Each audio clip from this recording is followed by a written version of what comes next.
We're talking about vacations right now. March break is coming up. A lot of families go on vacation during that time of year. Some families extend the March break. A couple of days maybe on either end. Begs the question, should you be pulling your kids out of school, out of classroom to go on vacation? Julie Freedman Smith here this morning, parenting expert, talking about, I guess, the do's and don'ts, the pros and cons. And what do you think? Is it age specific? Or? Very much age specific, okay. I would say. And, you know, the pros are that the costs are vastly different.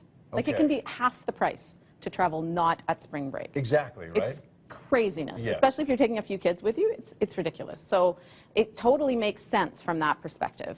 And then the things to watch out for really are, what are they going to miss at school? And so for the kids in the younger grades, it's not really that big a deal for most of them. What they miss in a day or two isn't going to be a big deal. What we need to be careful of, though, is that by high school, that's a completely different story. Like missing one period of math, for example, grade 11, could be like missing like 5 at the younger grades. Oh, for right? sure, yeah. You and I know, we both have kids that age. And so really, you think you're doing your high school kids a favor by taking them on holiday, but really the stress for them can be huge. Sure. So up to junior high, sure. But by high school, I would say you want them to be in class because they could be missing something really pretty relevant. Okay, now that leads to my next question here. Say you make the decision as a family to do this, to yank the kids out of school. How should you do it, like coordinating-wise, with your teacher? So schools are not under any obligation to send your children away with work. Okay. So it's good to let them know, and it's always, if you've got kids who are involved in things, you know, if there's a big band festival coming or a big performance or a big test coming up, that's good to try to work around.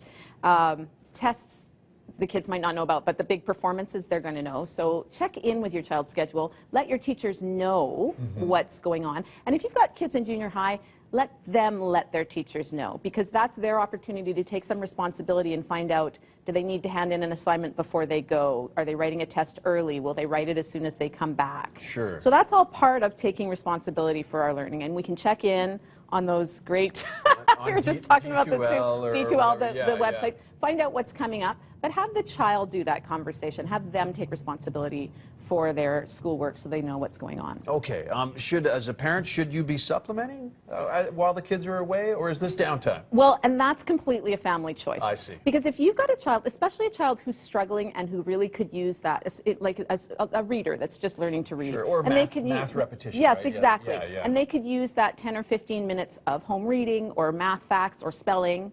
Then take it with you. It can't hurt to take it with you, but where it can hurt is if you don't make a plan about how you're going to do it. Because then, as a parent, you're always like, you should really do that math. We should really do that reading. When are we going to do the reading? Yeah. So make a plan before you go. Maybe it's going to be first thing in the morning before you ever leave the hotel room. Or maybe it's going to be that you're only going to read when you're standing in line and waiting. So you've got that book in your beach bag and you're just doing it. Sure. Just decide as a family how it's going to work, because then you've got a schedule set, you can do it, and then like set it and forget it, right? It's done once you've done it. It's like a cooking But class. none of us want that monster sitting on our shoulder. Oh my gosh, I've got to make sure my kid does their homework. Because if you're going for a break, you want the break. You're going for and the some break. families just decide, no, nobody's doing anything for this week. We'll get back to it later.